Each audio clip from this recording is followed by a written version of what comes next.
bigkasin sa Kanya. Hindi man po natin ito mabigkas ng ating pong bibig, bigkasin po ito ng ating mga puso.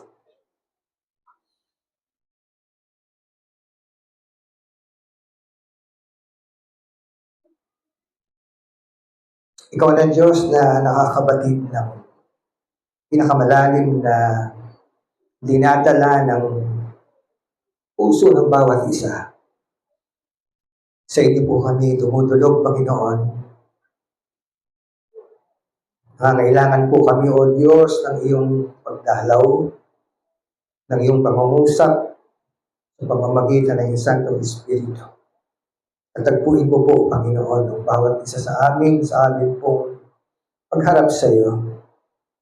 Sa panahon ng amin pong pakikinig ng iyong mga dakilang salita, O Diyos. Iparating mo po, Panginoon, ang nais mo pong mabatid ng bawat isa. Maaring meron po kami mga natatagong mga kasalanan sa aming mga puso. Palayain mo nga po kami, Panginoon. Sa lahat po ng gumagambala sa aming po mga isip, palayain mo po kami, Panginoon. Sa lahat po ng aming mga karamdaman, lunasan mo nga po ito, Panginoon. Physical at higit sa lahat, spiritual. Wala po kami na itatago sa iyo, Panginoon, sapagkat ang lahat ay nakikita mo. Sapagkat sa iyo, wala pong kadiliman. Kaya, kami po ay nagpapakumbaba, Panginoon, at humingi ng kapatawaran sa lahat ng aming mga pagkukulang, sa lahat po ng aming mga pagkakasala, sa lahat ng aming mga pagkakamali. Sa inyo po namin idinudulog ang lahat ng ito. At kami, Panginoon, ay sumasampalataya na sa amin pong paglapit ay hindi mo po kami tatanggihan. Bagkus ikaw ay patuloy na nananawagan sa lahat ng mga napapagalala sa kanilang kaluluwa, sa kanilang puso. Because according to your word in Matthew 11:28, you said, "Come to me, all of you who are tired and heavy laden, and I will give you rest. Take my yoke upon you because I am lowly at heart, and you'll find find rest for your soul." And we do thank you, Father God, for your assurance and for your divine invitation. And here we are, Father God, as we lay down our hearts before you, cleanse us, remove all our burdens, remove all our guilt, refresh us, Father God, heal us internally, spiritually. And so therefore, Father God, we thank you for this morning that we have this freedom to approach your throne of grace and mercy. Tulungan mo po kami, Panginoon, sa umagang ito. Sa inyo po namin tinitiwala ang aming pong puso, ang aming pong kaluluwa, ang aming kaligtasan ng lahat sa amin, Panginoon. Remember, Father God, ang mga kapatid po namin na hindi po namin kasama sa pagkakataon ito. Have mercy upon them. Stretch forth your arm upon them, Father God, and heal them. And Lord, patagpuin mo rin ang kanilang mga pangangailangan. Lord, salamat po at sa amin pong pananahimik, mangusap ka sa amin. Ito po ang aming samot hiling sa pangalan mo lamang, Jesus. Amen. Sige po, maraming makakaupo na.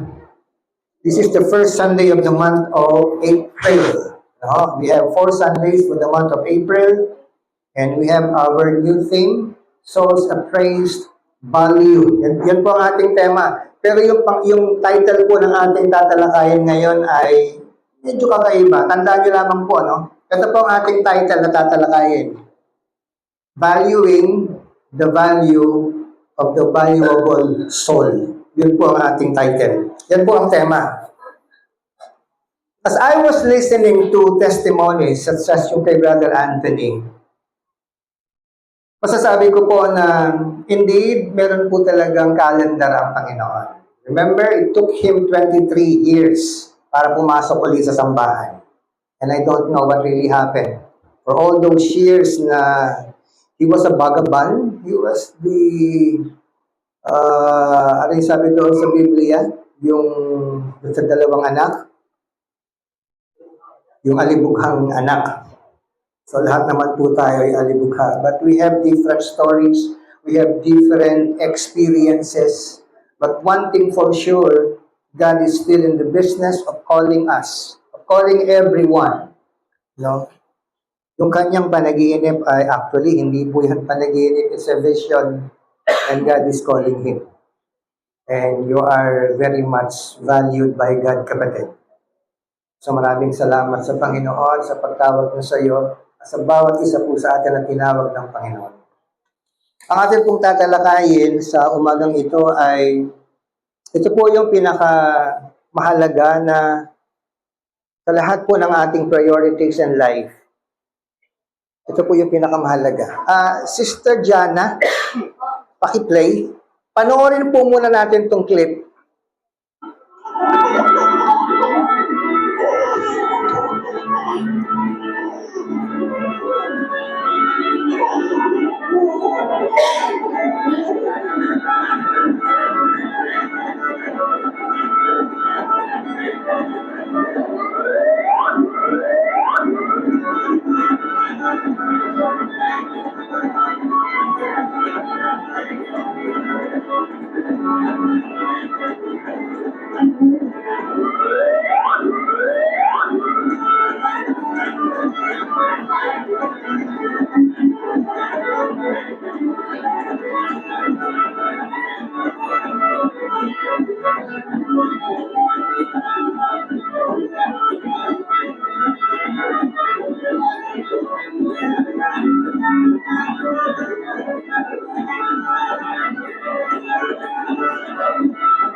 Ano po napansin po ninyo?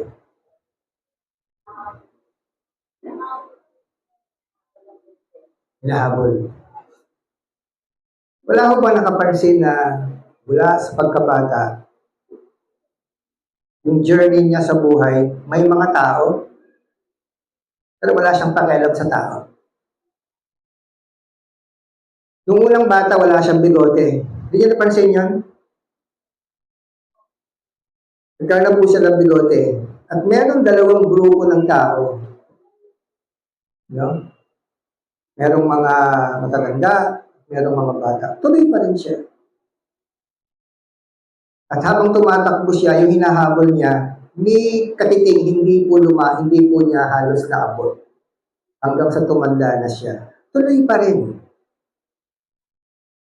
At doon sa unahan, yung kanyang hinahabol, hindi pa rin niya naabutan. Pero yung hukay, inabutan siya.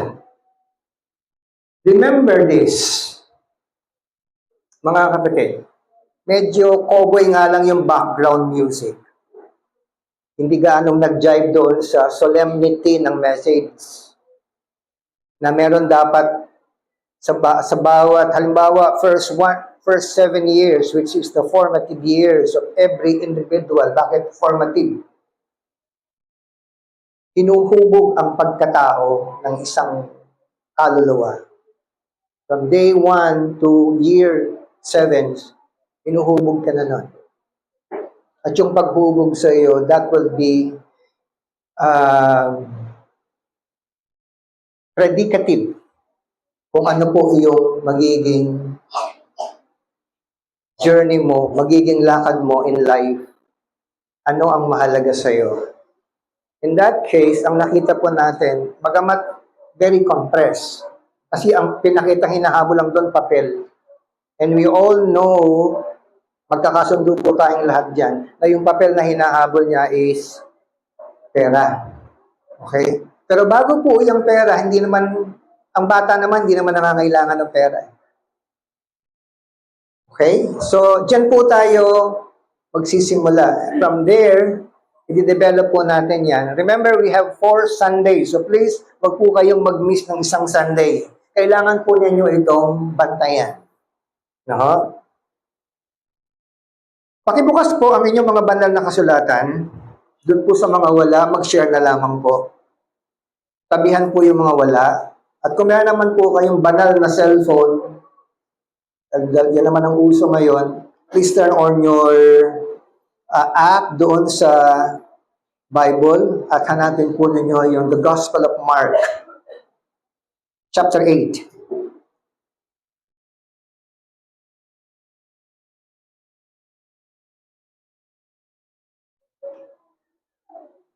Babasahin ko po yung 36 and 37 pero maglalaro po tayo doon sa mga verses sa taas at verses sa baba.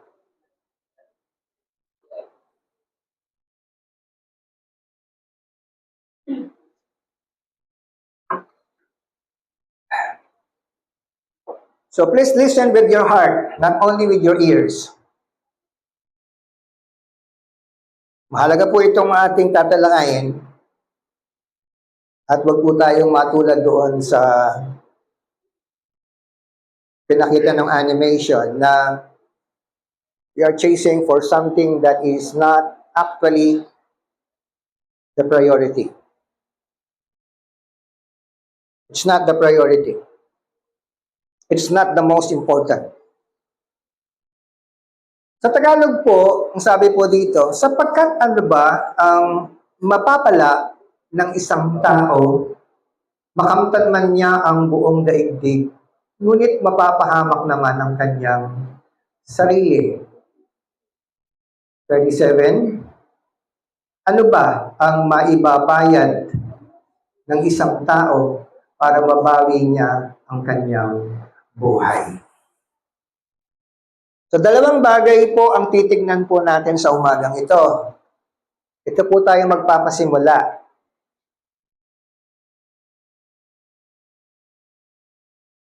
Ano po yung dalawang bagay na yan? Ang una ay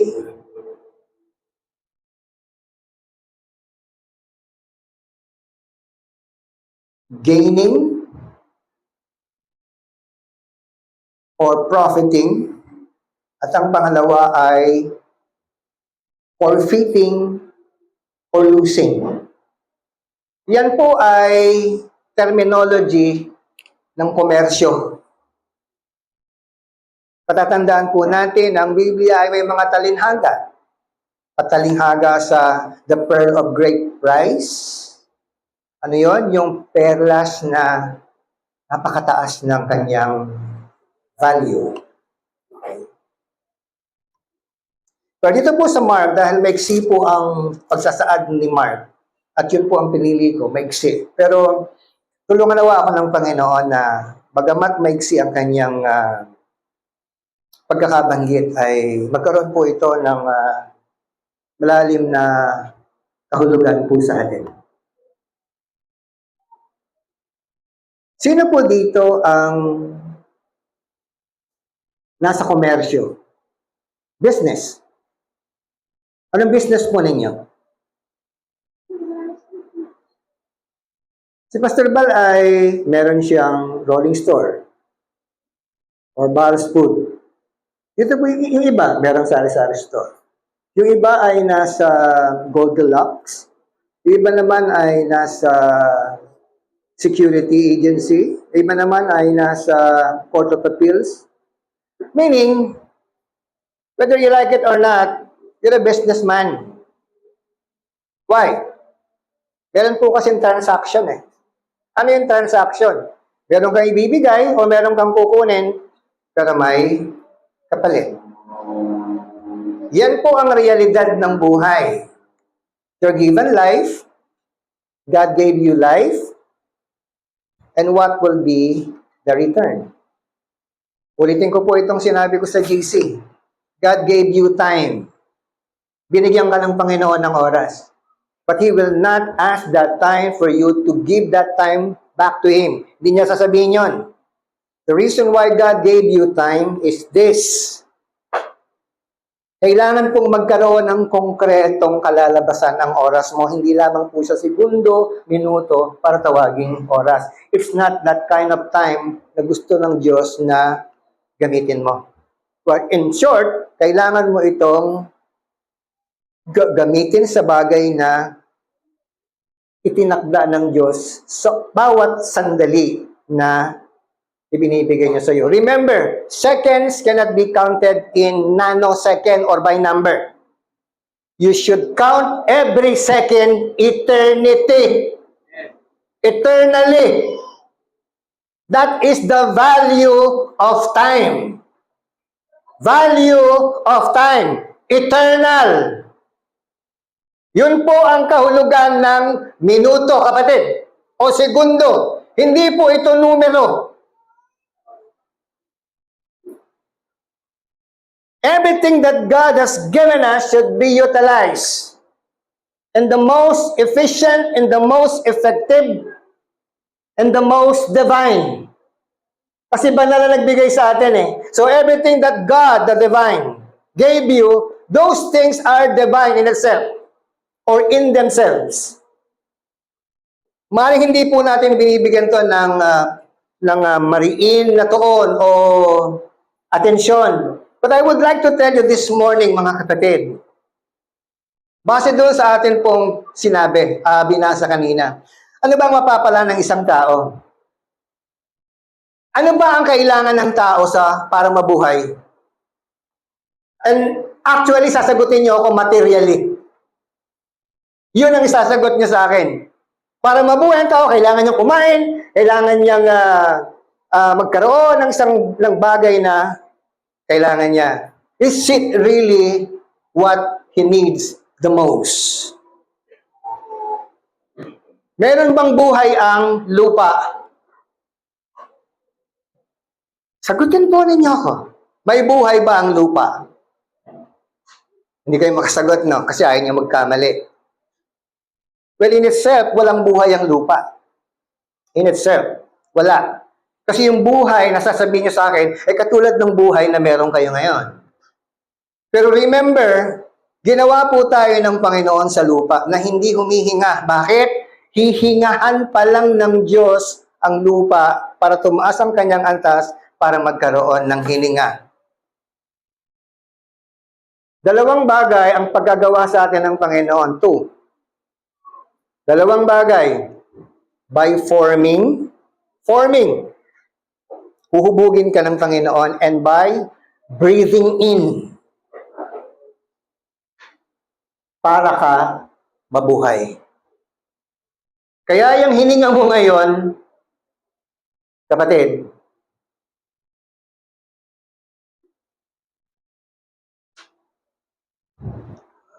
wala pong may tutumbas na halaga para dyan.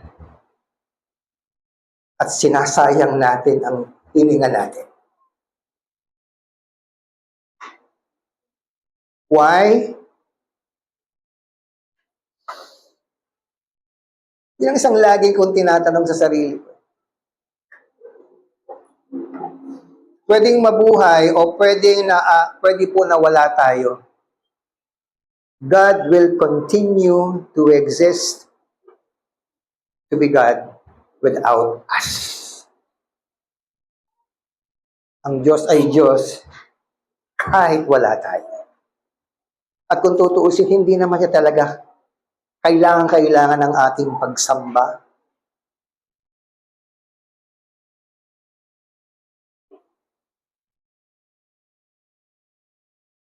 Pero tanong, bakit ginawa ng Diyos ang tao? So merong bagay na according to Deuteronomy 29:29, ang mga bagay na mahiwaga ay sa Diyos. Hindi niya pwedeng i-divulge lahat sa atin. Pero yung bagay na mahalaga sa Kanya, ano yung mahalaga sa Kanya? This is what is important to God. You. Your soul. Your soul matters.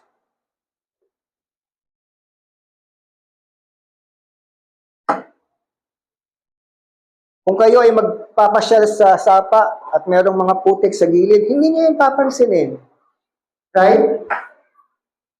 Pero may dadaan dyan, meron siyang creativity, meron siyang God-given creativity that probably you don't have or you have, but you don't even notice it or recognize it. Meron ka pala nun, pero hindi mo ginamit.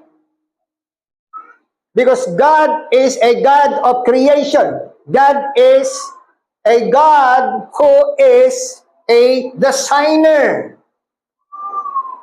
Magaling po siyang lumikha at yung kanyang nilikha ay ayon sa kanyang karunungan. So, nilampasan mo yung putik, may sumunod sa iyo, nakita niya, teka, kakaibang putik to ah. Luwad ito ah. Kumuha siyang ganon. Umuwi sa bahay. Nagmuni-muni ng konti. Nag-iisip siya, anong pwede kong gawin dito? Gumawa siya ng isang napakagandang base. Ano yung base sa Tagalog? Pwede? O lalagyan? Lalagyan. At yung nakikita nyo sa Shoemart, yung nakikita nyo magaganda, putik yan.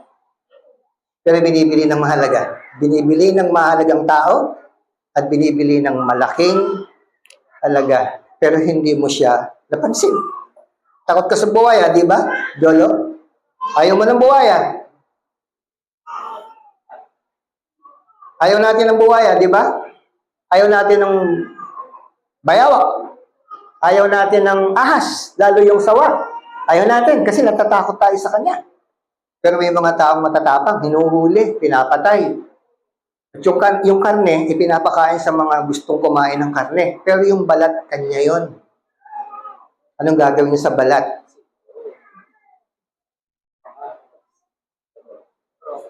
At binibili mo ng napakalaking halaga. Ay, ang sapatos ni ninyo, Brother Anthony, yan, napa ang tawag dyan balat ng baka. Iba yung balat ng baka, iba yung balat ng ahas. Alin ang mas mahal? Alin ang mas mahal? Balat ng baka, balat ng ahas? Bakit takot ka sa ahas?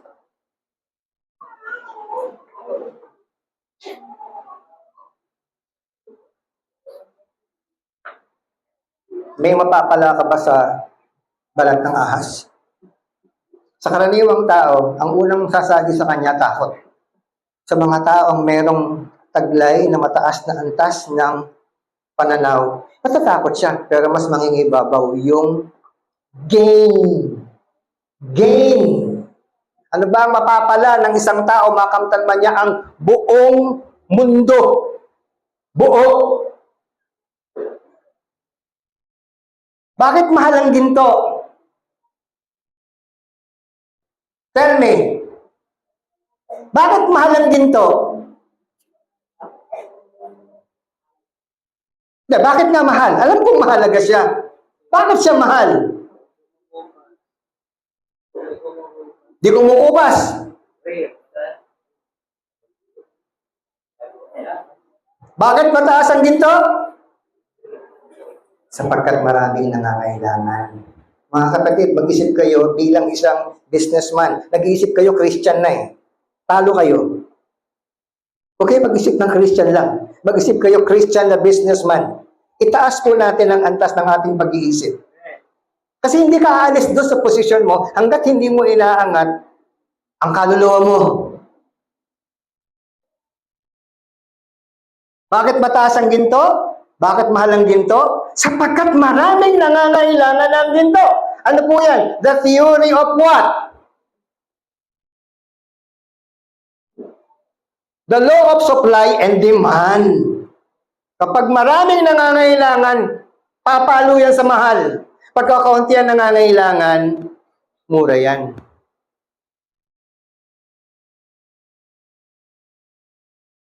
Pero ang sabi ng Biblia, Jolo, mas mahal ka pa sa ginto.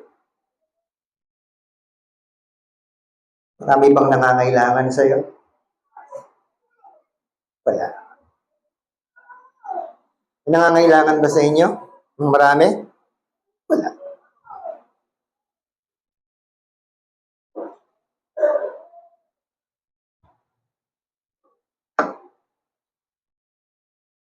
Pero kailangan ka ng Diyos. Tanong. Kailangan mo ba si Lord? Kung kailangan mo si Lord, bakit mababa ang paghahanap mo sa Kanya? At hinahabol mo yung papel. Money in itself ay walang katuturan. Sino ba nagbigay ng katuturan sa pera? Tao lang.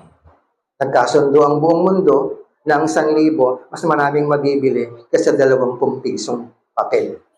Eh pareho naman silang pera. Bakit mas maraming 20 at 50 sa kahon na ito? 100. Bakit mas marami yun? Bakit konti ang 5,000 at 1,000? Sapagkat alam ninyong mas malaki ang value ng 500 at 1,000 at yung 50, 100 at 50 at 20, maliit lang ang value. Yun ang ibinibigay ninyo. Think of it!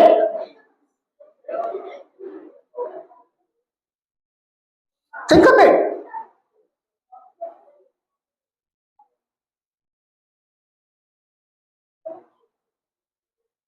Bakit ang tao minamababa niya ang kanyang sarili at ang tingin niya sa kanyang sarili, mababa siya. Pero ang kanyang hinahagad, mas malaki sa mundo. Gusto nga niya, lahat, buong mundo, kanya. Pero mababa ang uri ng pagkatao niya. Bakit ganon? Bakit ganon?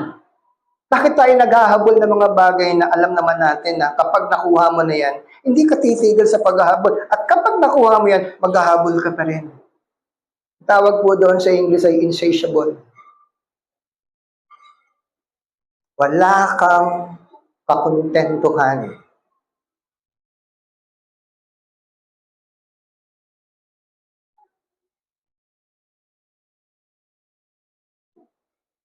Ano po ang exegesis niyan? Ang konteksto po ng Mark 8:36 is, ito po ay bahagi ng mas malaking section sa aklat ni Marcos. Kung saan si Jesus ay nagtuturo sa kanyang mga alagad patungkol at may kaugnayan sa ano ba ang kabayaran ng pagsunod kay Kristo Jesus. What will you gain in following Christ? Remember, tulang naman yan gaining and forfeiting. Gaining and forfeiting, pero sa dulo, meron pang mas dalawa na mahigit. Magsimula muna po tayo dito. What will you gain and what will you lose?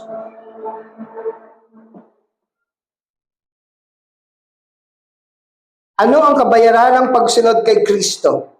At doon sa mga sumusunod na mga bersikulo, sinabi ng Panginoon at hinulaan na ng Panginoon ang kanyang nalalapit na kamatayan at of course, ang kanyang pagkabuhay na magmuli. At nung marinig ito ng mga disipulo, bilang tagapagsalita ng 12, tumindig si Pedro at sinabing, hindi mangyayari yun sa iyo, Panginoon.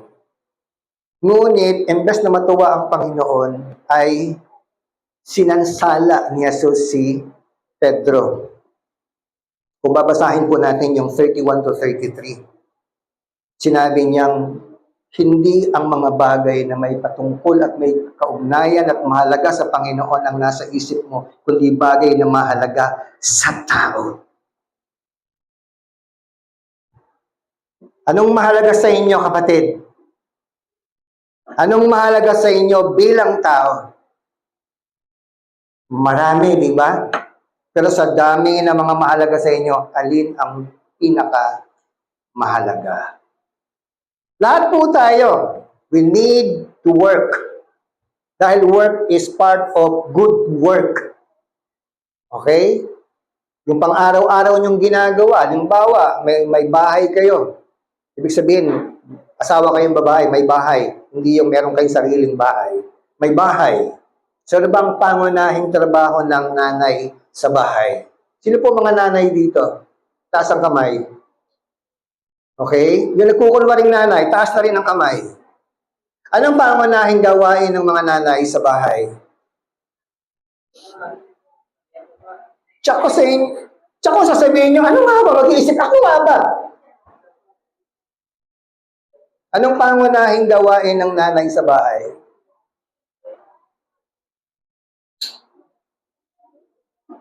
Lalo na kung meron kayong asawang lasinggero, katulad ni Brother Anthony.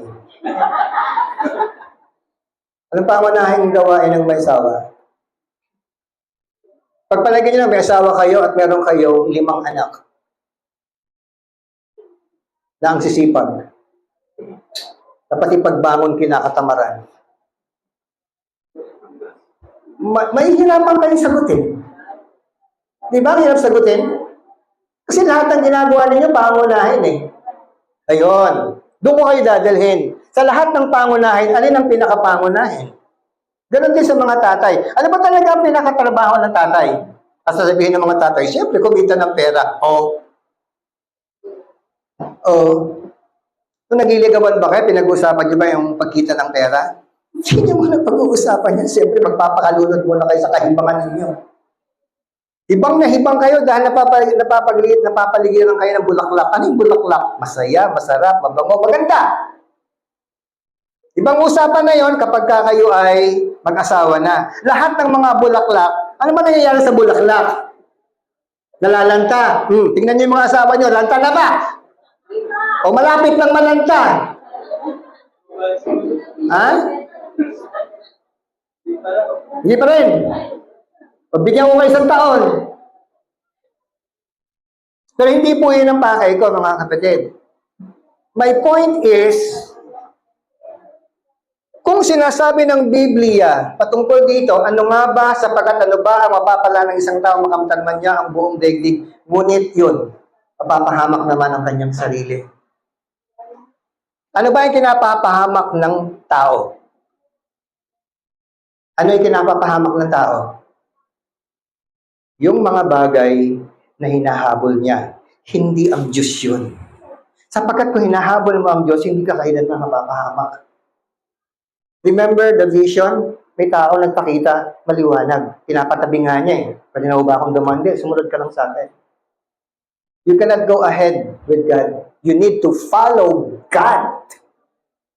Kailangan mong sumunod. Kaya ka sinasabihan ng Diyos sa sumunod sapagkat ayaw kanyang mapahamak. Pero pinipili mo ang mga bagay na sa tingin mo ay kailangan mo at nakalimutan mo na ang kailangan mo talaga ay walang iba kundi ang Diyos.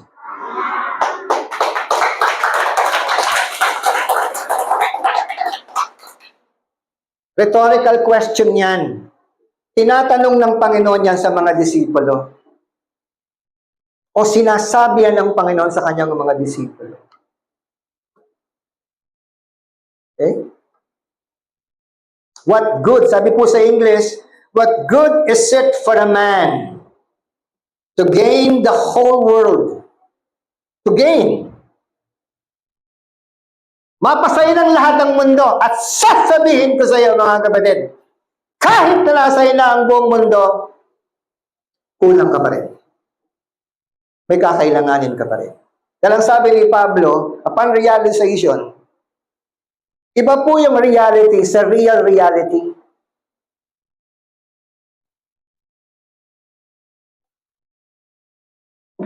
So, ulitin ko po ha. Reality is different from real reality. Magkaiba po yan. So, iwan ko po sa inyo para pag-isipan po ninyo. What good is it for a man to gain the whole world, yet forfeit? Ano ibig sabihin ng forfeit? You lose something and you'll be penalized. Pagkakaroon ka ng, kumbaga, hindi ka nakapagbayad ng tax. Anong mangyayari kapag hindi ka nagbayad ng tax? Meron kang penalty. Meron kang penalty.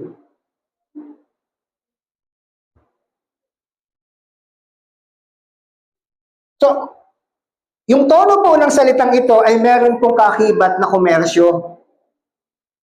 So, wag po nating ihiwalay ang buhay natin bilang mananampalataya sa mundo ng komersyo. Kasi hindi iikot. Walang mangyayari sa ibang bansa kung walang komersyo. Diba? At tayo ay participant. Willing participant. Sabi nga ng kanta, willing victim of commerce. Merong law of transaction eh. Na bibigay ko to sa'yo, may bibigay ka pabalik sa akin. Di ba mga nagtatrabaho kayo ng 8 to 5 at minsan may OT. Okay? Ano ba sa Tagalog ang OT? Ano sa Tagalog ang OT? Overtime. Hindi ko Tagalog yung English yan eh. Nuunahan ko na kayo. Ano sa Tagalog ang OT? Sobrang oras. Paano mo susukatin ang oras?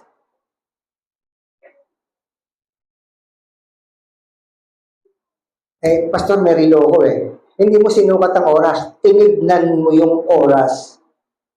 Paano mo susukatin ang oras? Sa pamamagitan ng iyong output, ng iyong paggawa. Hindi mo pwedeng sukatin ang oras. Kung tutuusin, anong haba ng oras? 8 oras. Gano'ng kahaba yung 8 oras? Si Jolo, natulog ng 8 oras. Ako gumawa ng 8 oras. Alin ang mas kapaki-pakinabang? Gumawa, pero nakinabang din sa pagtulog. Di ba magulo? Gusto ng Panginoon, gusto ni Marcos, sa tingin mo ba, yung mga mayayaman, kontento na sila sa yaman nila? I'll tell you a story. Wala nang pinakamagaling na conqueror noon, kundi si Alexander the Great. Yung mga bansang nasakop niya, mas malaki pa sa Russia. At halos 3/4 yata ng, or 2/3 or something like that, nasakop na niya. Nakontento ba siya? Nasakop ba niyang lahat? Hindi ho, dahil namatay din siya. Sino pa ang sumunod doon? Si Napoleon Bonaparte. Sino pa ang sumunod kay Napoleon Bonaparte? Si Hitler. Halos buong Europe nasakop ni Hitler, maliban sa Russia. Lahat ng mananakop, meron po silang kahinaan. Ang Waterloo ay kahinaan ni Napoleon. Ang Russia ay kahinaan ng Germany. Anong kahinaan ng tao?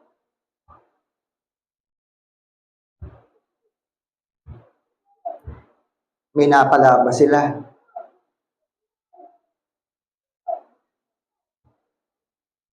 Noong ako'y bata pa, habang pinapalaki ako ng magulang ko, wala akong kaalam-alam patungkol sa value ng pera.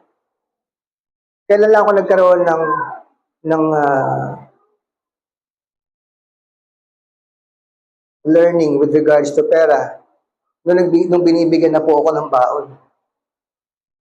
Ba, mahalaga pala ang pera pag nag-i-school ka. Kasi may baon. Kasi maliban sa napakalaki ng baon namin nung elementary ako. Gis. Di ba laki? Gis. Kasi yung pera namin noon, malaki ang nabibili. Bigyan mo ang gis ng anak mo, umurahin ka niya. Si Esel nga, makahingi ng baon, 500 a day.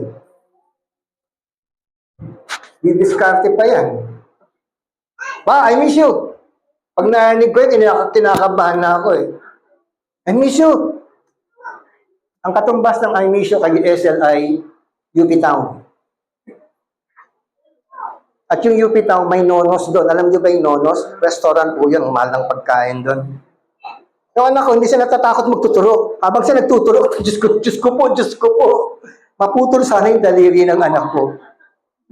Bilang ama, yung anak, wala siyang takot, kasama niya ang tatay Nagtuturo siya. Natutuwa naman ako habang nagtuturo siya. Kasi kaya ko May credit card ako Kaya naman ni Presi. Kaya nga matapang ako Kaya naman ni Presi magbayad Sa ako, ginagamit ko lang credit card.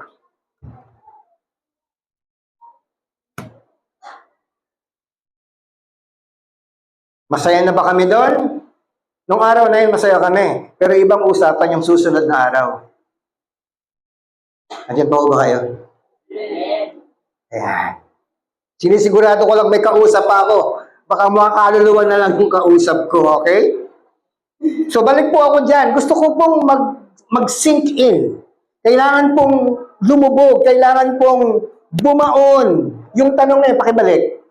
Yung Tagalog. Mas mainam yung Tagalog Pakibalik. Yan. Sapagkat ano ba ang mapapala? Ano pong napapala nyo kapag nagpupunta kayo ng church? Meron ba kayong napapala? Kasi doon sa mga nakakasama ko, 18 taon natin yung ginagawa, mga kapatid. Ano nga ba ang mapapala ng isang tao? So, ibig sabihin individual yan, ha? Isang tao.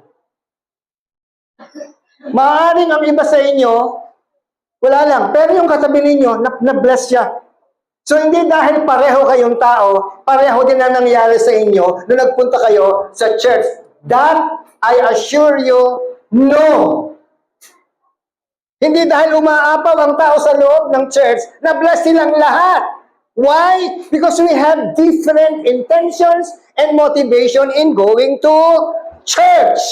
Iba-iba po tayo. Yung iba out of obligation, yung iba out of culture, yung iba out of needs, yung iba out of fellowship, yung iba is out of what? Worship! At hindi lahat ng nagtatrabaho, alam niya ang ibig sabihin ng 8 hours of work. Kasi nagtrabaho din po ako eh. At hindi po ako a man of tied to or tied up with 8-hour type of employment. Hindi po ako yun. Hindi ako tatagal doon. Freelancer po ako. Ako po yung free range. Kung baga sa nag-aalaga ka ng manok, kambing, nandyan lang yan. May bakod, pero nakakagala sila. Kahit saan sila magpunta, free range po ako. Ayoko ng tali, ayoko ng nakaupo. Bagamat maganda ang posisyon ko sa Ortigas. Sa Tech-Type Building, 11 floors, meron po akong opisina doon sa isang malaking kumpanya. May tao po akong pinangungunahan. Nakaupo po ako doon sa kumpanya. Fully air-conditioned, fully carpeted. Mataas ang value ng amin pong kumpanya. Listed kami sa PSE. Ano yung PSE? Philippine Stock Exchange.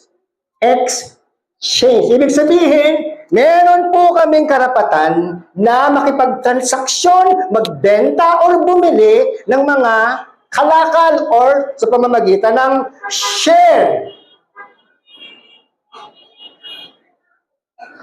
May kausap pa po ba ako? Kasi nagsasalita po ako, businessman. Ang kausap ko ba yung mga businessman? O born again Christian lang? Sa kapapalitan ko ang aking pakikipag-usap. Meron po yung transactional analysis na hindi ako pwede makipag-usap sa sanggol na yan ng ganitong uri ng pangungusap, hindi niya ako maintindihan. Dapat nagkakaintindihan po tayo. Okay? May pupunta sa isang tindahan, pagbilan, kahit hindi mo na kahit hindi ka na magsabi ng pagbilan, tindahan yan! Sasagutin naman yan, ano yun? Hindi ba kayo nagtataka? O tinanggap na lang natin ganon. Pag nagpunta ka sa bangko, anong inaasahan sa'yo? Is either mag-deposit ka or hold down. Or mag-withdraw. Or mag-open ng account. It's the same as mag-deposit na rin. Talagang bagay lang naman yan eh. Tanong, paglalapit tayo sa Diyos, anong pakay natin?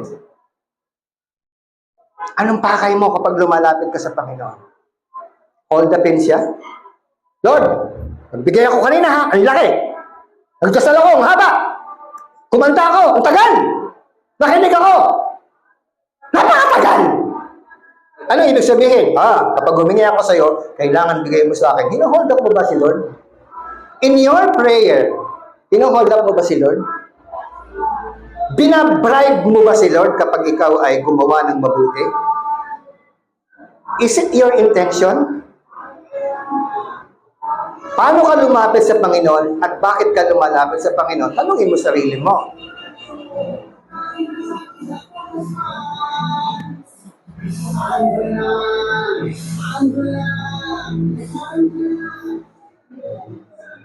Palipasin mo na po natin.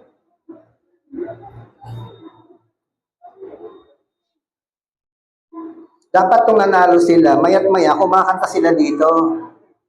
Bakit pagkakanta lang pag-eleksyon? Ugali ng mga Pilipino. Pag-eleksyon, pupuntahan ka, nakakatuking ka pa, kakamayan ka pa. Kumusta rin po kayo? Kanina habang nagmumuni-muni po ako doon, alam ko pong dumating eh. Malis po ako sa bahay ng maaga. Pagdating ko dito, kumain. Buti na lang, pinakain ako ni Jo. Sa mga pangalang loob ni Jo. Aga mo naman! Nagluluto ko eh! Sabi, konti lang, sabi ko. Sinunod ka lang! Joke lang. Naku, natataranta yung si Jo. Ano kasi pag nakakita niya ako, ang tingin niya sa akin tiyan eh. Pinakakain ako. Punta ako doon, namumuni-muni ako. Sabi ni Lord, andiyan ka na, dalawin mo na si Ellen. Napunta pa ako kay Nanay Ellen, kaya po ako na-rapture kanina, hindi nila ako nakakita doon. Tuwan-tuwa, Sister Ellen. Sabi niya, Pastor, ang bait mo. Tumapalakpak yung tenga. Ang bait mo, Pastor. Buti naalala mo ako. Natutuwa naman ako dahil nakakapagsalita na siya, kumakain na siya, kumakain siya ng boto, at saka kumakain siya ng pansit. Ando naman yung asawa niya. Kumatok na ako, good morning po, nilabas naman ako, kinamayan ko. Di, kinamayan naman ako. Tapos maya-maya, sino ka? Kinamayan na ako nun ha, sino ka? Ay, dadalawin ko po si Sister Ellen. Ay, ito. Nagulat po si Sister Ellen.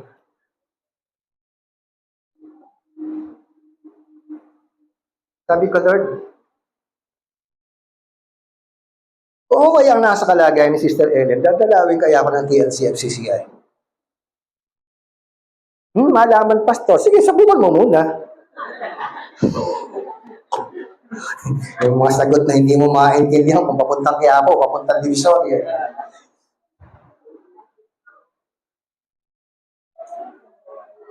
Bakit mahalaga, ikaw na, bakit ka mahalaga sa Diyos, Jolo? Wala ka namang kwentang tao. Sabi nga ni Anthony Quayle, ang dami ko ng kasalanan. Bakit mahalaga sa Panginoon? Ano bang meron ka na dapat kang pahalagan, Jolo? Pagay naman ang absent mo. Kayo, bakit kayo mahalaga sa Panginoon? Di mo kayo nagbibigay ng tithes. Bakit mahalaga tayo sa Panginoon? Bakit mahalaga sa Diyos ang kaluluwa mo? Kapatid, tanggapin niyo man to o hindi. Mahalaga ang kaluluwa sapagkat ang kaluluwa ay walang kamatayan. Matthew 10:28.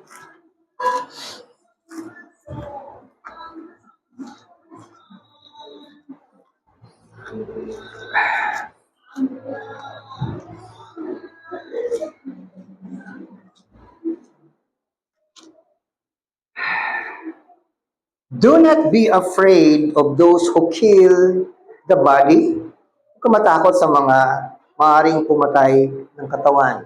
Could be sickness, cancer, it could be accident, mapugutan ka ng ulo, it could be something debilitating. Those who kill the body, o pwede kang barilin, but cannot kill the soul. See?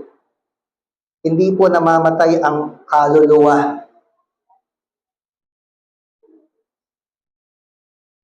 Kaya, wag sanang mamutawi sa bibig ninyo, ha? Pag namatay ako, wala na, okay na, tapos na, matutulog na lang ako. Sige. Kung yan ang sa ula ay pananaw mo, sige, kasabayan kita dyan. Dahil ganyan ako dati eh. Do not be afraid. Huwag kang matakot. Sa kanino? Sa mga maaaring pumatay ng katawan, ngunit hindi kailanman makakapatay ng kaluluwa. Rather, datapwan, be afraid.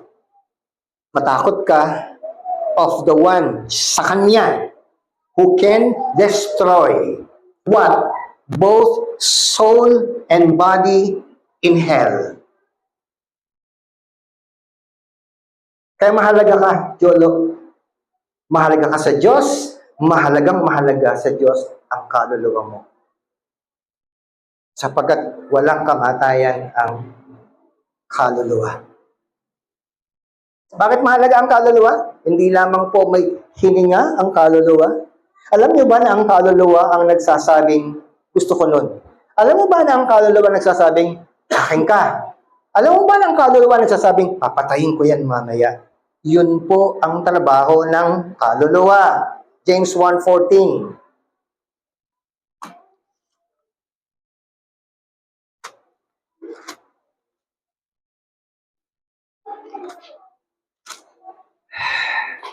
But each one is tempted by his own evil desire, he is dragged away and entices. Then after desire is conceived, it gives birth to sin, and sin, when it's full grown, gives birth to death. Alin yun? Kaluluwa!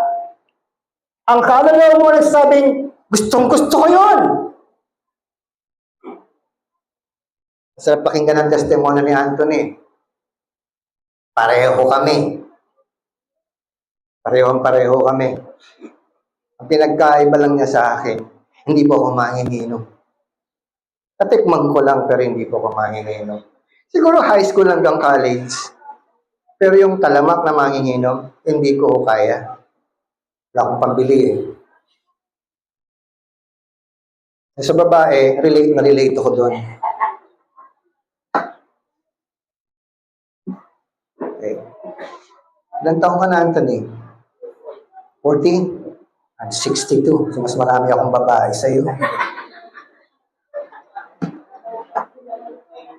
62 minus 40. Ha? 22? Yun ang lamang ko sa'yo. 20 tong babae.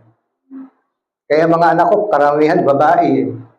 4 na babae, isang lalaki ka ba o binabae mo?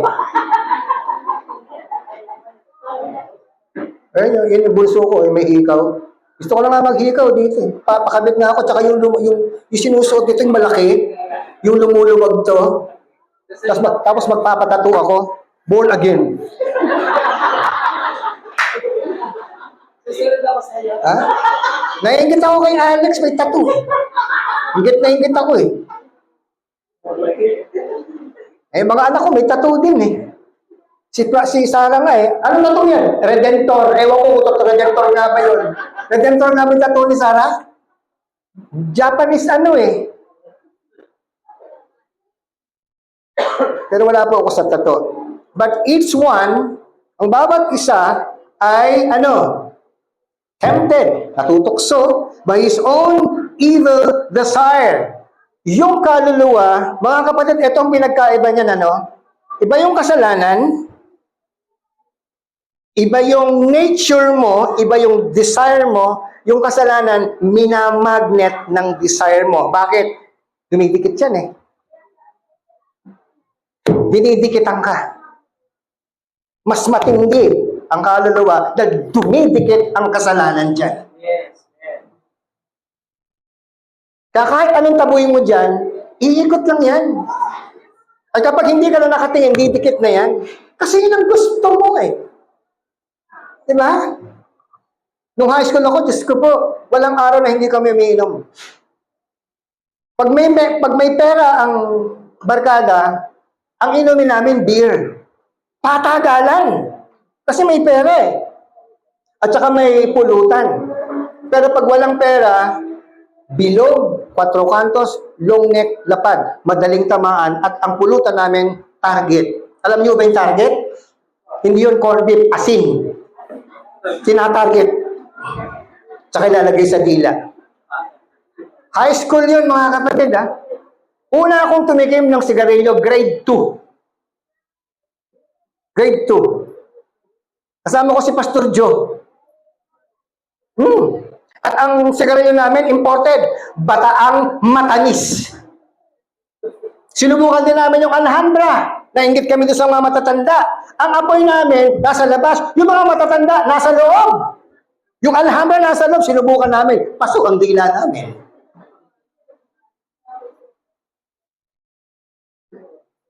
Speaking of babae, mas babaero sa akin si Joe. Lalakero pa nga eh. Ay, lalakero. Lalaki. Bakla eh. Hindi si Joe ang bakla ah. Malakas ang appeal ni Joe sa bakla. Namamakla. Ayun, namamakla. Parang si Bal. Ha? Baka sa tingin nyo, yung katabi nyo, lalaki, siguruduhin nyo lang, ha? Pag binigla mong ganyan, lalaki yan. Pero yung biniglang, aray! Ibang usapan na yan. Gang, nandiyan ka ba?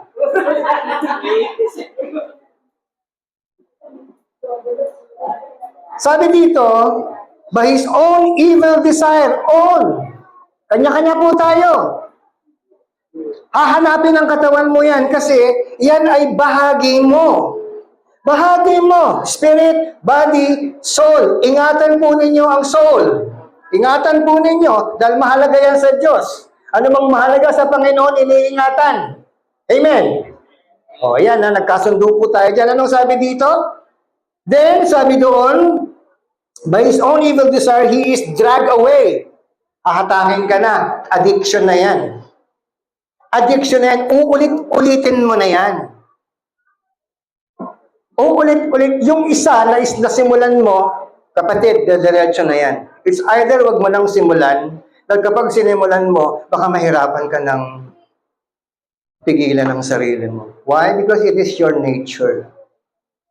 That's why your soul matters most. Kaya nga sabi ng Panginoon, di ba, Jolo, nung gumagawa tayo ng kasalanan, imbes na humingi tayo ng tawad sa Panginoon, sasabihin mo, naiintindihan naman ako nila, tsaka gusto ko eh. Gusto ko, di ba? Di ba nakakwento ko naman sa inyo yung bukawing yan? Sinona namin yan ni Joe. Yung karaoke na yan. Para makilala nyo si Bishop eh. Hindi alam ng mga anak ko, naglalagari ako ng karaoke noon. Kasi mga studios yung mga anak ko eh. Pero may sarili akong kalokohan. Kapatid, huwag kayong masyadong magtiwala sa mga ganitong suot. Hindi ko na sinuot yung Amerikana ko, mainit na ako, baka tawanan nyo lang ako. Ito na lang. Doon pa lang, iniinit na lang. Susuotin ko ito, Amerikana to, para payabangan lang si Val. Wag na lang, ito na lang polo.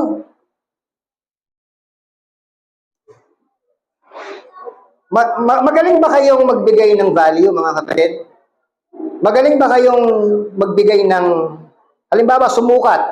Halimbawa, pag may nakakotse siya. Yung kotse ni Anthony, nakita ko yung kotse niya, kulay brown. Ito yung kotse ko, yung puti. Kung kayo ang titingin, mga kapatid, magkano lahat ang suot ko? Sige, konting mathematics. Sobra ka naman. Hindi kasama yung sakyan, ito lang. 45,000. Eh kung 650, ang liit nun ha. Million yun. Doon pa lang. Magkano? 45,000? Tingnan natin. Yung Francis din, malaki oh.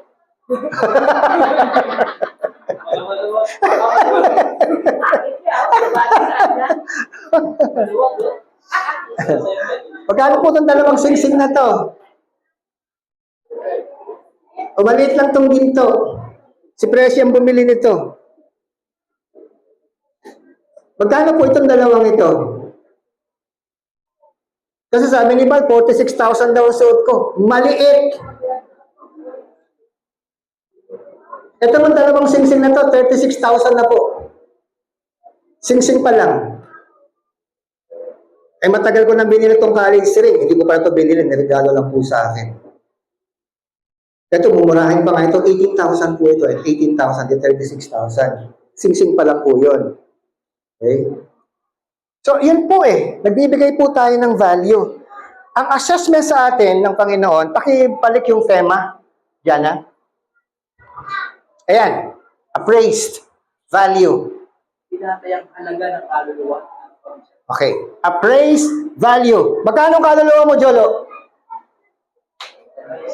Priceless. Tama ka. Dahil kapag pinresyohan mo ang kaluluwa mo, yun. Pero walang halaga o walang katumbas na anumang halaga ang isang kaluluwa, makasalanan ka man o banal. Yes. Kaya mapalad si Anthony. Napakahalaga ng kaluluwa niya kay Lord. Hindi na nakatiis si Lord. Pinuntahan na siya. Grabe. Sobra. Ha? Hindi lamang hiningahan ang kaluluwa mo, hindi lamang ang kaluluwa mo ay tawag dito, pinanggagalingan ng lahat. Yung mga pumapatay, mga kapatid, nakapanood na ba kayo ng symphony orchestra? Halimbawa, si John Sebastian Bach, si Mozart. Kilala niyo ba yung mga sinasabi ko? Yung William, kilala niyo? O yun, natawa kayo, kilala niyo yun. Oo, mga classical ho yung mga sinabi ko eh. Alam niyo, si Ludwig. Martin Ludwig. Ludwig van der Rohe. Yun po ang mga veteranong kompositor. Mga kapatid, saan galing yung tinutugtog ng symphony? Pag sinabing symphony, yun po yung nalamigan ng baga, na-symphony siya. Ay, walang tumawa. Nakakatan po kayo tumutugtog sa symphony? Merong trombone, merong trumpet, merong clarinet, merong violin, merong ano yung malaking gitara? Hindi. Baho. Ay, wala ang gitara ko. Yung jello. Cello. Ang daming instrumento, mga kapatid. Pero mga kapatid, isang kaluluwa lang ang nagbuo ng lahat, sa lahat ng instrumento, sa lahat ng nota, ganon katindi ang kaluluwa. Amen. Praise God.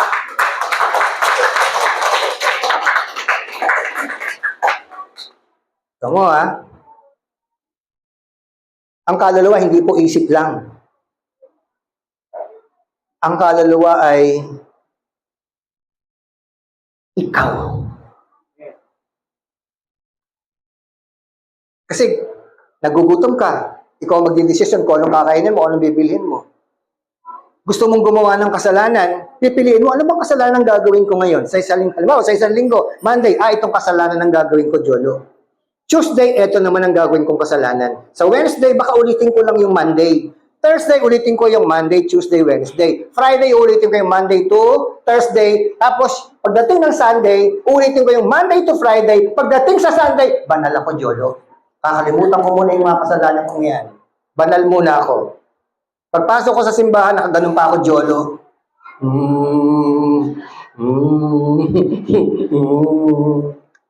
Paglabas mo, demonyo ka na uli, Jolo. Bakit? Kasi yun ang isinisigaw ng iyong kaluluwa. Kaya ingatan mo ang kaluluwa mo, Jolo. Balik po ako doon sa Marcos.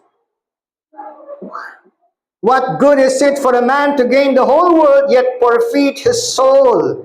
37, or what can a man give in exchange for his soul? Yung una, ano ang kaugnayan ng kaluluwa doon sa the word gain, at ano ang kaugnayan ng kaluluwa doon sa the word forfeit? Pwede kang yumaman, Jolo. At any given time, pwede kang yumaman. Bakit pa si Jolo lagi ko nakikita? Ikaw, Eric! Pwede kang yumaman. Ba't ka nato dulo? Dito ka dapat. Paborito kita eh. Dali pag-didiskitan mo tuloy si Anthony. Pwede kang yumaman. Kasi kayang abutin ng isip mo eh. At habang iniisip mo ang kaluluwa mo, aayon yan. Gagawin yan. Sa anumang kapamaraanan, tingnan niyo yung animation kanina, mula bata, habang siya ay lumalaki, naghahabol na siya.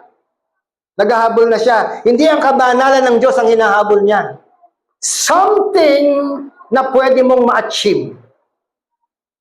Meron po ako isang aklat, ang tawag doon ay God Chaser.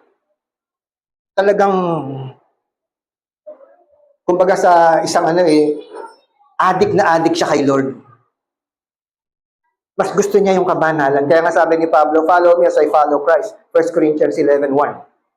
Follow me as I follow Christ. Talagang nung si Pablo ay, nung mamulat siya sa tunay na Diyos, remember this. Ito para sa ito, Brother Anthony. Kapag sinikap po natin, kapag nagdesisyon po tayong sundin ang Panginoon, you need to leave everything behind. You leave everything behind. iiwan mo yan para magkaroon ka ng concentration, para mas magaan ang pagsunod mo sa Diyos. But I'm not saying na when you decide to leave Jesus behind, that would be an easy way out. No. Ang sabi po ng Panginoon, those who would like to follow Jesus, doon sa mga nagnanais na sundin ng Panginoon, ito po ang kanyang requirements. Deny yourself, which is hard.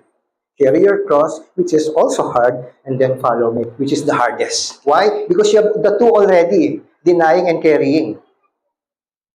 So dalawa na ang binibitbit mo. Ang pinakahuli ay sumunod sa Panginoon, which is mas mabigat. May bit-bit ka na eh. Dinanay mo na yung sarili mo, nagbitbit ka na ng cross. Ang sabi ng Panginoon, saka mo ako sundan. Kaya hindi ako magtataka kung bakit ang taong gustong magbago, hirap na hirap. Totoo yun.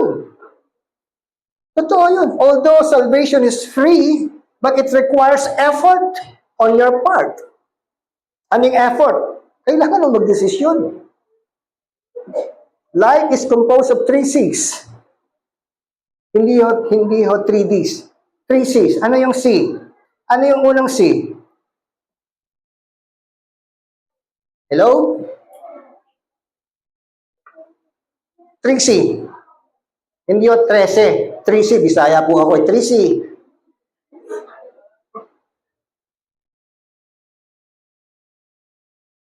Isa doon ay change. You need to change. Change, pwede pong positive, pwedeng negative. Ang tawag po doon, change. Hindi usukle. Pagbabago. Kailangan mong magbago. Kailangan nating magbago. 1962 po ako pinanganak. Iba yung panahon ko noong 1962. Today, or this year, is 2025. 62 na po ako, mga kapatid. At doon sa 62 ay 62 to 2025, doon po sa pagitan po noon, andun po ang pagbabago. Walang tao na matino na hindi po siya nagbago. It's either for good or for bad. Change. Isang C na yun. Pangalawang C. Yung pang isang C, assignment nyo yun, kapatid. Ano yung pangalawang C? You have the change and you have the choice. Kailangan mong magdesisyon, kailangan mong pumili. Dalawa lang naman ang pagpipilian mo eh.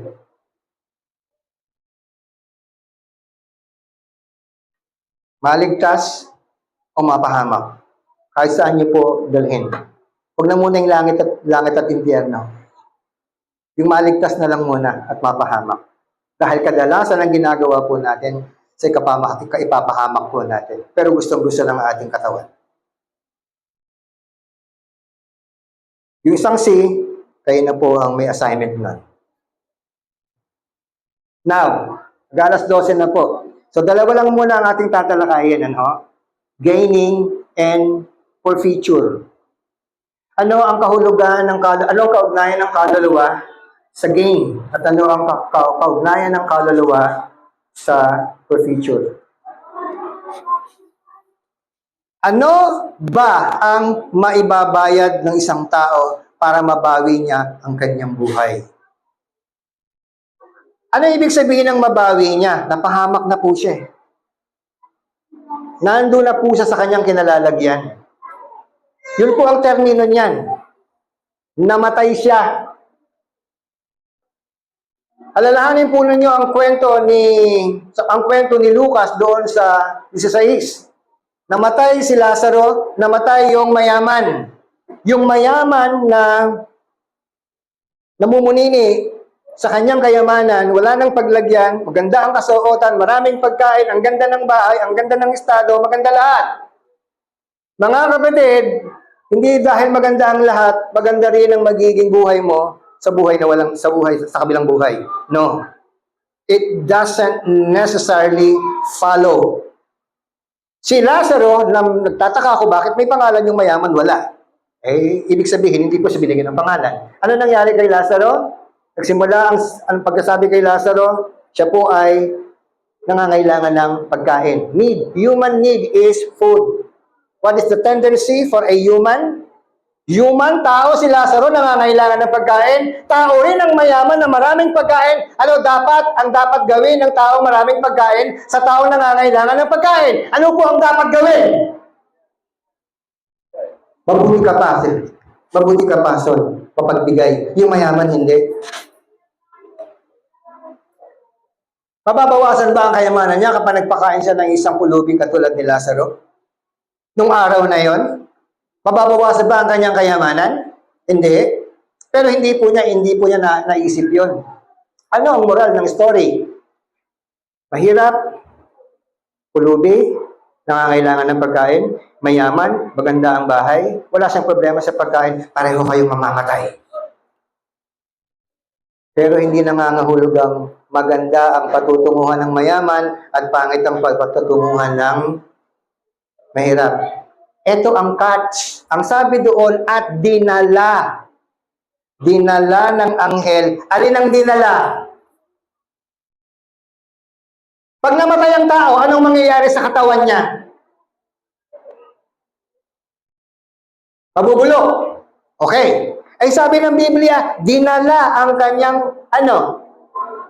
hindi katawan ang dinala ng anghel, kaluluwa.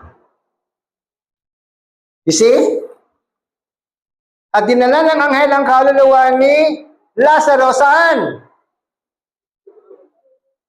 Sa kinalalagyan ni Abraham. Nakaluluwa rin. Mas naunang namatay si Abraham, di ba? So, kaluluwa na rin. So, parehong nag-uusap ang kaluluwa. Namatay din yung mayaman. At, nagmulat siya saan? Saan dinala ang kaluluwa niya? Ito yung kay Lazaro, nandito siya. Hindi sila pareho. O mag-isip na kayo mga kapatid.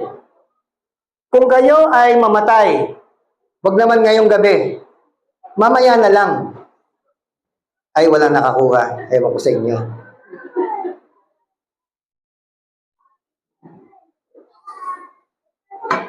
Kung kayo ay mamamatay, saan nyo gustong dalhin ng anghel ang kaluluwa ninyo? Kahit naman hindi kayo magsalita, ang tibok ng puso nyo ay napakalakas sa aking pandinig. Ang gusto nyong mapuntahan ay impyerno, di ba? At natawa kayo. Sapagkat hindi iyon ang iniisip ninyo. Pero mga kapatid, iba ang iniisip, iba yung pang-araw-araw na ginagawa. Maraming tao gusto mapunta sa langit. Pero yung ginagawa niya, hindi yata papuntang langit. Mag-isip-isip po tayo. No? Anong sabi? Mga Abraham, utusan mo nga yung si Lazaro. Idaw-daw yung daliri, patakan yung aking dila para makaramdam man lang ako ng konting ginhawa. Nakakaramdam ang kaluluwa sapagkat ang kaluluwa ay hindi namamatay, Jolo.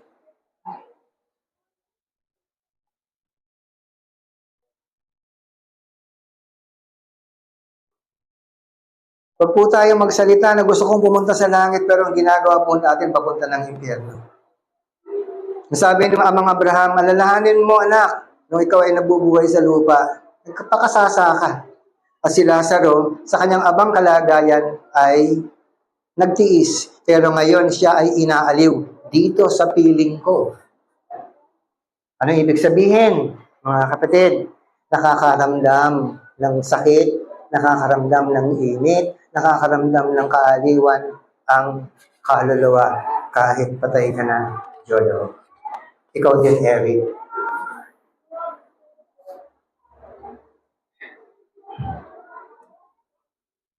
Anong maibabayad? Wala ka nang maibabayad. At kailanman, hindi ka makakapagbayad. Kasi ang currency ng langit at ang currency ng impyerno ay hindi po tangible currency. Ano yung tangible? Nahahawakan. napoposes, naibubulsa, na ilalagay sa pitaka. Hindi po yun ang currency ng langit. Ang currency ng langit ay pananampalataya. Ang currency ng impyerno ay ano? Paggawa ng hindi ka na lang doon, kapatid. At panghuli, sa 38, sabi niya doon, if anyone is ashamed of me and my words, kung ikinakahiya mo ang Diyos at ang kanyang salita, ibig sabihin, kimi ka. Hindi mo kayang mag-share ng Word of God. Anong sabi doon? In this adulterous, sinful generation. Adulterous, ibig sabihin, sumasamba sa Diyos-Diyosan. Nagpapagamit sa Diyos-Diyosan or nakikipag-niig sa Diyos-Diyosan. Kaya nga, adulterous. Ito po ay termino ng mag-asawa. Adultery. Ano ba ang pagkakaiba, attorney, ng adultery at concubinage? Ang adultery ay ang babae ang nag-commit, ang concubinage, lalaki. So, ang ginamit po dito ay adulterous. So, ibig sabihin, babae. Ano ibig sabihin yan? Church. Tao yan. Pronoun po yan. Pag sinabing church, equivalent po niyan babae. Tayo kasi ang ikakasal sa Panginoon. So, adulterous. Tayo po ay nakipagmabutihan sa hindi totoong Diyos. At sabi po dito, not only adulterous, but ano? Sinful generation. Ubod ng sama. At yun po ang estado ng tao ngayon. According to 2 Timothy chapter 3, na sa mga huling araw, ang huling araw ay ubod ng sama.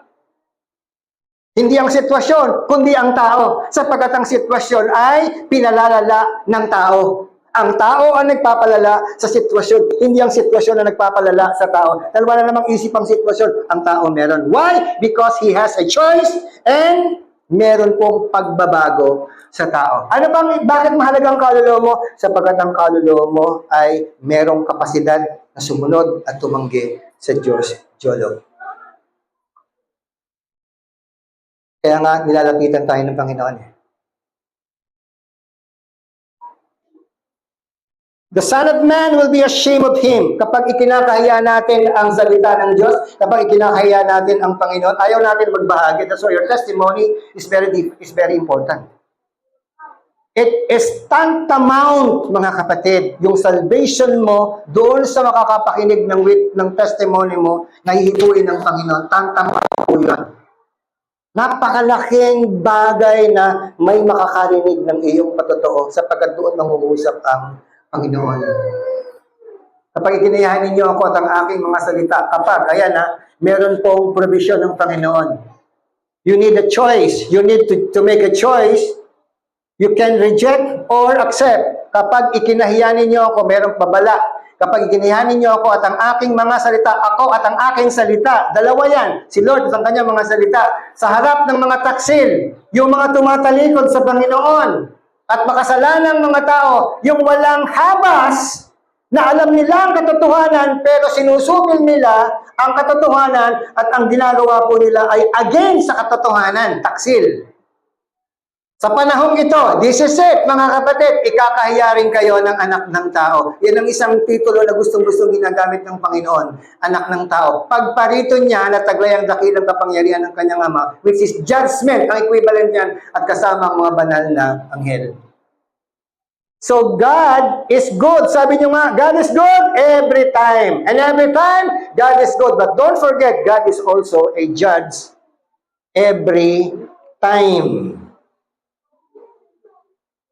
Don't just settle for God is good. If you believe that God is good, believe also with this. God is also a judge. Yan po ay babala. Kapag ikinahiya ninyo ako, sa ibig sabihin, meron kang choice. Kailangan makapalang mukha mo. Magawa ka nga ng kasalanan, hindi ka nahihiya. Ito nga, magpapatotoo na lang tayo sa Panginoon, ikakahiya pa natin, which obviously, madalas mangyari. Nahihiya tayo. Nandiyan po ba kayo? Patapos na po ako, mga kapatid. So, dalawang bagay lang muna po. Pero nais ko pong balikan po natin. For the last time, balik po tayo doon. 36. O sa 35 muna. 35. Ah, wala kang 35? Sabi po ng 35, for whoever wants to save his life. Ayan ha. Sino man na nagnanais na iligtas ang kanyang sarili o ang kanyang buhay, ang siyang mapapahamak o mawawalan nito. Whoever wants to save his life will lose it, but whoever loses his life for me and for the gospel will save it. Ito po ang kabaligtaran ng filosofiya ng mundo sa filosofiya ng Panginoon. Okay? Ano ibig sabihin? Kapag iniingatan mo ang sarili mo, that doesn't mean hindi ka na mamamatay. Right? Marami nga akong kilala talagang nagsusumba, lalo sa mga kababaihan, nakatanggap pa nga Pwede na ako magsumba, naka-short. Para sikat, siyempre. Nakasumba, nakasanadu. Iba talagang panay-pahid ng cosmetic, parang ayaw umulubot ang balat. Tingnan nyo si asawa ni si Vicky Bello. Pantay na pantay ang balat dito, di ba? O meron po siya ditong balat sa ilalim ng liig. Anong tawag doon? O yung balat ng baka, yung ginaganon-ganon. Kasi panay yung batak Kaya hindi siya pwedeng tumawa ng talagang bukang-buka yung bibig. Mapupunit kasi yung balat niya, hindi ba napapansin? Tataka ako bakit pinakasalan niya ni Hayden ko Kahit anong gawin ninyong pagpapakabata, hindi po para ma-open ang mga kababaihan. No? Meron po kasi tayong gender sensitivity. Ayoko magaya kay Atty. Sia. Alam niyo ba yung nangyari kay Atty. Sia? Wala. Hindi pala kayong mga chismoso, no? Hindi pala kayong mga lahing marites. Nagkalat na po sa YouTube. Tumatakbo po siya bilang congressman ng Pasig. Pero nagbiro po siya. Oh, yung mga single woman, o women, pwede ba kayo makipag-sex sa akin? Ayun, binabanatan siya ngayon sa YouTube. Binabas po siya dahil yung biro niya, uncalled for. Kahit anong pagpapabata ninyo. Mga kapatid, mga babae, kapag umaharap kayo sa salamin, anong gusto niyong makita?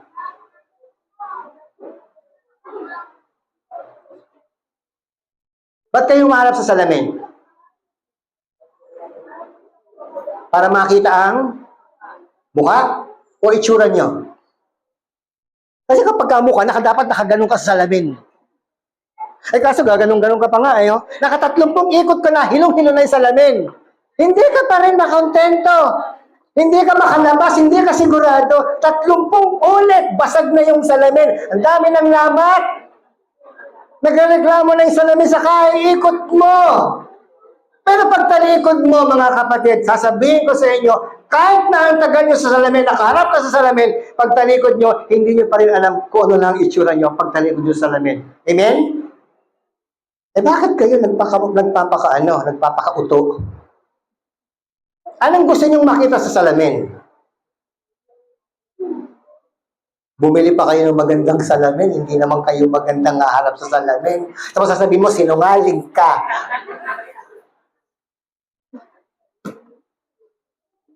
Ano ibig sabihin? Mamamatay tayong lahat, mga kapatid. Pero ikaw ay nabubuhay, ano ang naging prioridad mo? Ito na po yun. What did you gain while you are still living? And what did you lose while you are still living? May nawala, tsak Merong kang nakuha at higit sa lahat, merong nawala. Nung bata-bata pa po ako, inaamin ko, talaga attractive ako sa babae. Pero habang tumatagal, tumatanda na po ako. Hindi na po ako attractive. Isang babae na lang na-attract sa akin. Si Sister Pressy. Wala na siyang magagawa 36 years, magta-36 na po kami, 34 ba? 36? Mga anak, kasal, kami mag-asawa ni Mama. 35. So magta-35 taon na po akong pinagtsatsagaan ni Priscilla. At yun po ang naging produkto namin, yung apat na yung kulang ng isa. Medyo masama ang pakiramdam. Ayan, si Pastora Aina, si Sister Claire, si attorney, si Jed, at saka si engineer. Sana. Yan. Yan po ang naging bunga ng amin pong pagmamahalan. Ang maganda lamang po nito, yun pong pananampalataya na sinimulan sa akin ng Panginoon ay tinanggap ng aking pong kaniya. Kaya nga ang pangalan ng church natin ay The Living Christ Family, which is asawang lalaki at asawang babae at mga anak, community, dahil tayo po ay bahagi ng komunidad at sa kabuuan, larger context, church. Kaya mahalaga po sa TLC at CCI yung mag-asawa na magkasabay dadalo sa gawain, mag-asawa na kikilala sa Panginoon, mag-asawa na tatanggap sa Panginoon, mag-asawa na lalakad sa salita ng Diyos. Yun po ang target ng TLC FCCI. Kaya nga tawag po sa atin ay pamilya. At kayo po tayo po bilang malaking pamilya, napapasalamat po ako sa Panginoon dahil nandito po kayo mga kapatid. At doon po sa mga bagong nakadalo, welcome. At nawa hindi po ito ang katapusan, kundi ito po ay bagong panimulaan ng pagtahak sa buhay na walang hanggan. Palakpakan po natin ng Panginoon, tayo po lahat ay tumayo. Mananalangin po tayo ng pagpapasalamat at mamaya ang pagbibigay.